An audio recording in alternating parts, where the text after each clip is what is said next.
본 프로그램에서 제공하는 모든 정보는 투자 판단의 참고 자료일 뿐 결과에 대한 책임은 투자자 개인에게 있습니다.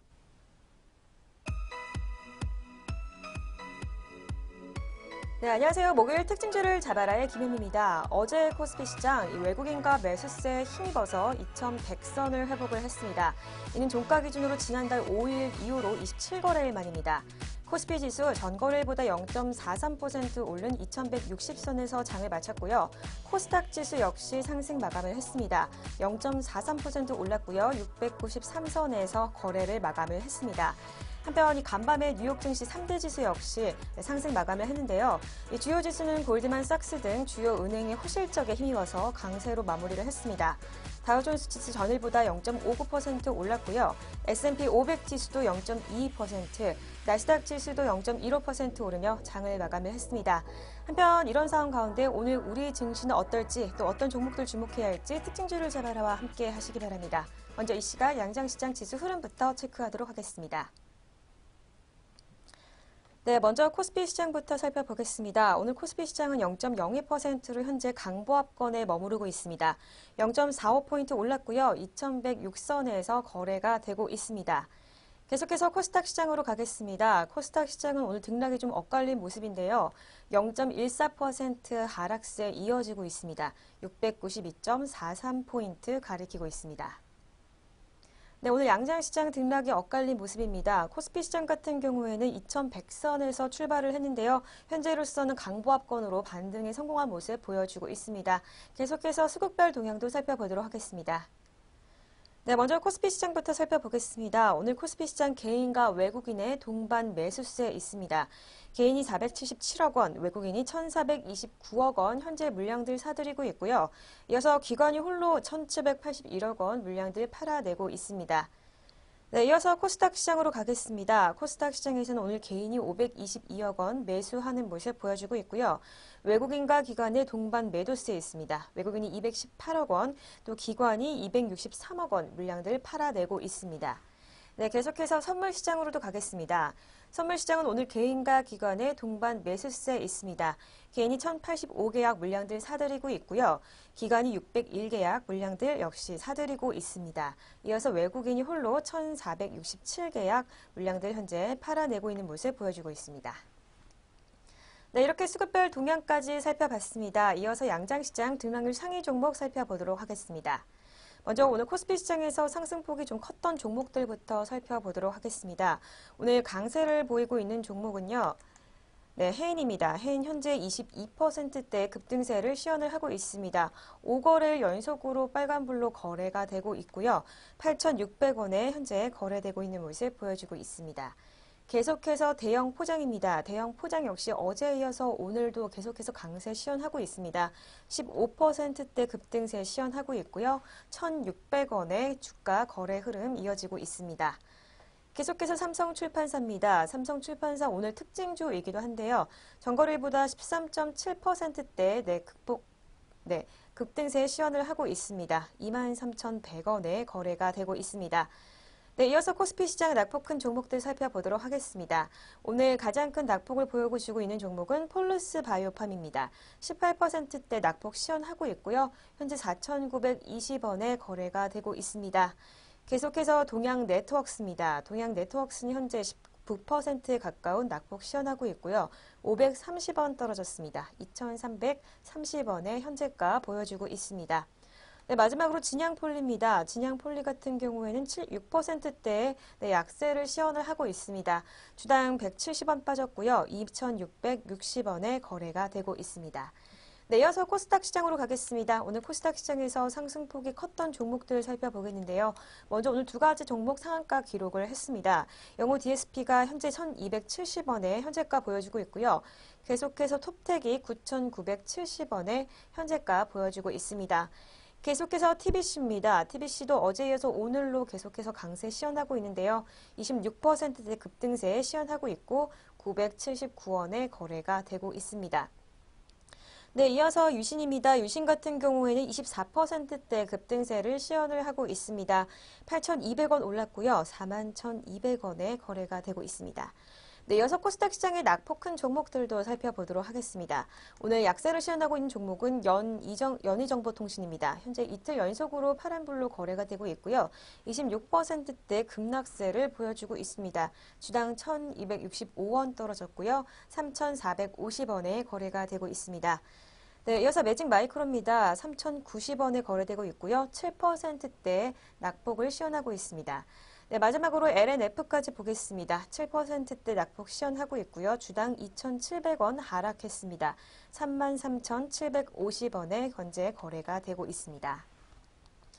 네, 이어서 아시아 증시 짚어보도록 하겠습니다. 어제 16일 아시아 주요 증시는 전반적으로 하락세를 보였습니다.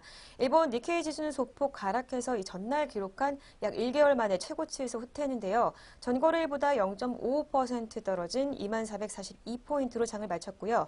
중국 증시 같은 경우에는 보합권으로 마무리를 지었습니다. 상하이 종합지수는 지수 변동 없이 2570선에서 장을 마쳤고요. 대만 각권 지수는 0.43% 떨어지며 약세로 장을 마감을 했습니다. 네, 그렇다면 이 시각 주요 아시아 증시 짚어보도록 하겠습니다. 네, 먼저 일본 니케이 지수부터 살펴보도록 하겠습니다. 오늘 일본 니케이 지수는 0.28% 하락했습니다. 네, 현재 2384포인트 가리키고 있고요. 다음으로는 중국 상해 종합지수 살펴보겠습니다. 현재 중국 상해 종합지수는 지수 변동 없이 2570포인트 가리키고 있습니다. 네, 마지막으로 대만 각권 지수입니다. 0.02% 상승했습니다. 1.81% 올랐고요. 9,765포인트 가리키고 있습니다. 네, 이렇게 주요 아시아 증시까지 짚어봤습니다. 저는 이슈엔 종목으로 돌아오도록 하겠습니다.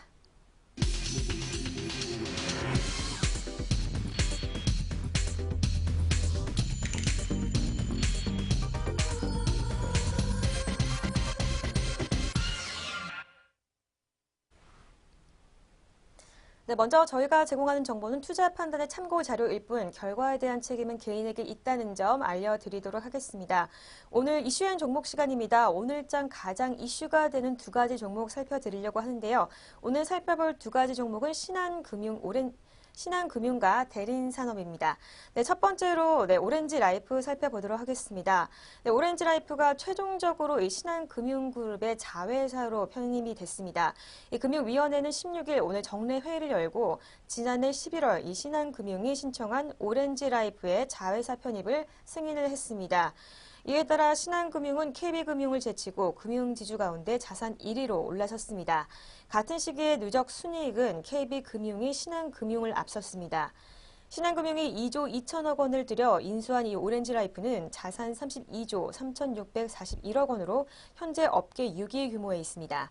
1991년 네덜란드 최대 금융기업인 ING그룹의 한국 현지 법인으로 설립된 이후 1999년 3월 ING 생명보험으로 사명을 변경을 했습니다. 2017년 5월 생명보험사 중 5번째로 유가 증권시장에 상장해서 2018년 9월 상호를 오렌지권이며 중소형 규모의 생명보험사에 현재 속하고 있습니다. 네, 금융위 승인을 계기로 이 신한생명과 오렌지라이프가 이 합병 작업도 본격화될 것으로 예상하고 있습니다. 한편 신한금융 외에도 다른 금융지주들이 이 인수 합병으로 덩치 키우기에 나서고 있어 리딩뱅크 경쟁은 더욱더 치열해질 전망입니다. 네, 오렌지라이프 살펴봤습니다. 그렇다면 이 시각 주가 흐름도 살펴보도록 하겠습니다. 네, 오렌지라이프입니다. 현재 전일 대비 3.07% 상승했고요. 주당 860원 오른 28,550원에 거래가 되고 있습니다. 네, 두 번째로 살펴볼 이슈엔 종목은 대림산업입니다. 대림산업이 처음으로 이 석유화학 분야에서 해외 투자에 나서 사우디아라비아의 고부가 가치의 석유화학 제품인 폴리부텐 공장을 설립하기로 했다라는 소식입니다. 이 공장이 운영을 시작하면 이 대림산업은 글로벌 폴리부텐 시장에서 35% 이상의 시장 점유율을 확보하고 세계 1위를 굳힐 것으로 현재 전망이 되고 있습니다. 대림산업은 사우디아라비아에 연간 8만 톤의 폴리부텐을 생산할 수 있는 공장에 투자하기로 했다라고 16일 발표했습니다. 폴리부텐은 윤활유와 연료 첨가제 또 접착제 등의 연료가 되는 고부가가치 석유화학 제품입니다. 연간 약 100만 톤 정도 소비되는 이 폴리부텐의 글로벌 시장 규모는 약 2조 원으로 추정이 되고 있습니다. 사우디아라비아 동부 주베일 산업단지에 들어설 이 폴리부텔 공장은 2020년 착공에 들어가서 2024년부터 생산에 돌입한다라는 목표입니다. 대리산업 관계자는 사우디아라비아의 폴리부텐 생산 거점을 확보하게 돼 향후 유럽, 아시아 시장의 공략에 한층 속도가 붙일 것이라고 이야기를 했습니다. 네, 그렇다면 이 시각 대림산업의 주가 살펴보도록 하겠습니다. 네, 대림산업입니다. 현재 전일보다 0.5% 하락세 이어지고 있습니다. 주당 500원 떨어졌고요. 99,000원에 거래가 되고 있습니다. 네, 이렇게 두 가지 이슈인 종목 살펴봤습니다. 이어서 오전장 눈에 띄는 특징주들 살펴보도록 하겠습니다. 오늘 첫 번째로 살펴볼 특징주는 서울 반도체입니다. 서울 반도체가 작년 4분기 실적이 시장 전망치를 크게 웃돌 것이라는 이 증권가 전망에 강세를 보여주고 있습니다. 그렇다면 이 시각 주가 흐름 살펴보도록 하겠습니다. 네, 서울 반도체입니다. 현재 전일 대비 6.45% 상승하며 현재 강세 시현해주고 있습니다. 주당 1,300원 오른 21,450원에 거래가 되고 있습니다. 네, 키움증권연구원은 4분기 영업이익은 전년 동기 대비 51% 증가한 304억 원으로 시장 컨센서스를 크게 상회할 것이라고 분석을 했습니다. 또 중국 경기 등 둔화 등의 정보기술 거시 환경 우려가 증폭된 상황에서도 기대 이상의 실적을 달성했다라고 전망을 했습니다. 올해 실적 전망도 이익 성장세가 이어지며 긍정적이라는 분석입니다. 연구원은 헤드램프를 중심으로 자동차 조명 매출이 확대되고 또 베트남 법인의 가동률이 정상 궤도에 진입하며 손익이 개선될 것이다라고 설명을 했습니다. 네, 두 번째로 살펴볼 특징주입니다. 메타랩스인데요. 메타랩스가 오늘 장 초반부터 강세를 시현하고 있습니다.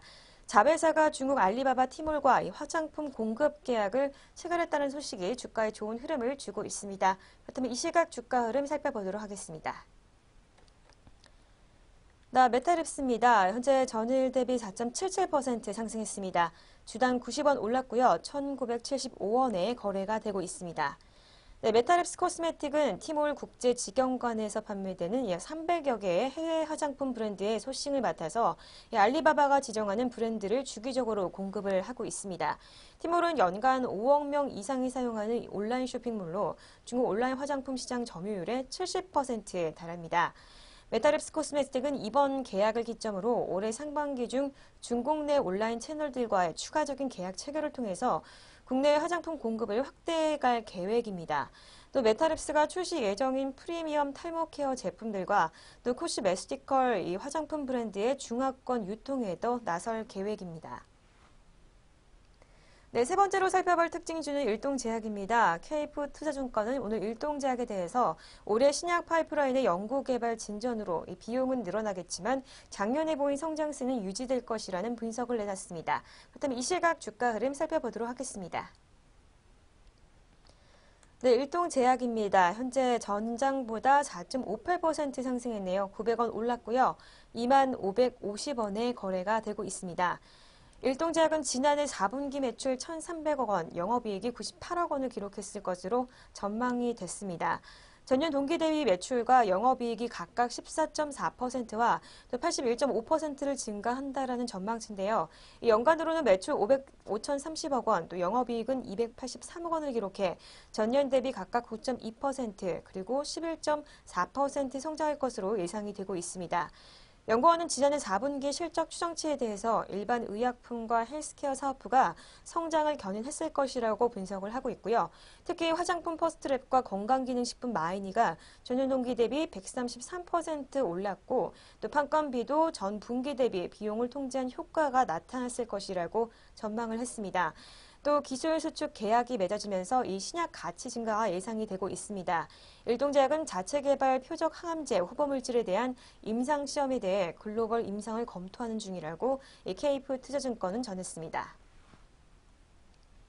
네, 네 번째로 살펴볼 특징주는 빙그레입니다. IBK투자증권은 오늘 빙그레에 대해서 마케팅 비용과 물류비 증가에 따른 비용 부담으로 4분기 실적 저조가 예상된다고 분석했습니다. 그렇다면 이 시각 주가 흐름 살펴보도록 하겠습니다.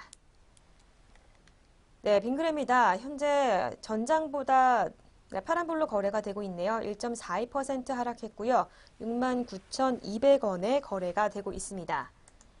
네, 분기 연결 매출액은 1,778억 원, 영업 손실은 43억 원으로 시장 기대치 대비 영업이익은 크게 하회할 전망입니다. 이 연구원은 바나맛 우유와 커피 등 음료 매출 활성화 측면의 마케팅 비용과 또 물류비 등 비용 지출 확대가 원인이라고 밝혔습니다. 또 전년 실적 호조에 따른 직원 성과급 지급 등을 고려하면 이익 감소폭이 클 것이라고 전망을 했습니다. 또 냉장 부문 매출은 전년 동기 대비 3.7% 늘어난 1,179억 원으로 추정을 했고요. 계절적 비수기로 마케팅 비용을 확대함에 따라 냉장 제품군 전반의 판매 증가세가 있었던 것으로 분석이 되고 있습니다. 연구원은 올해도 물류비가 늘고 또 냉장 부문의 부진한 판매 실적을 고려하면 판촉 비용 축소 기대감은 제한적이라고 덧붙였습니다. 네, 다음으로 살펴볼 특징주는 GS 홈쇼핑입니다. 현대차증권은 GS 홈쇼핑에 대해서 4분기 실적 선방에 이어 올해도 티커머스와 모바일 쇼핑의 고성장세가 지속될 것이라는 분석을 내놨습니다. 그렇다면 이 시각 주가 흐름 살펴보도록 하겠습니다. 네, GS 홈쇼핑입니다. 현재 전장보다 2.86% 하락세 이어지고 있고요. 19만 100원에 거래가 되고 있습니다. GS 홈쇼핑의 4분기 별도 기준 매출액은 1조 689억 원, 또 영업이익은 406억 원으로 전반적인 소비 경기 부진에도 비교한 양호한 실적을 내놓을 전망입니다. 현대차증권연구원은 부문별로는 TV와 또 인터넷은 역성장이 불가피하지만 모바일과 티커머스의 고성장이 전체 외형 성장을 견인할 것이라고 분석했습니다. 또 지난해 5월 이 규제 완화로 티커머스의 케이블 방송사 송출 채널이 확대됨에 따라 향후 잠재 수요도 커질 것으로 분석을 했습니다.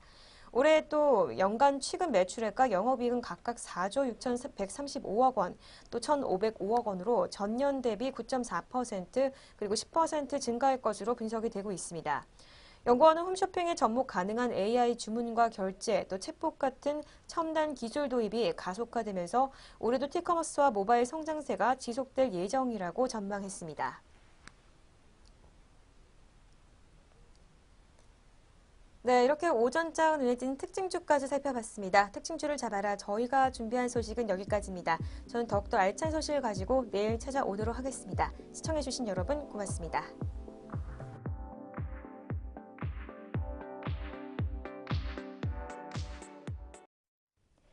본 프로그램에서 제공하는 모든 정보는 투자 판단의 참고 자료일 뿐 결과에 대한 책임은 투자자 개인에게 있습니다.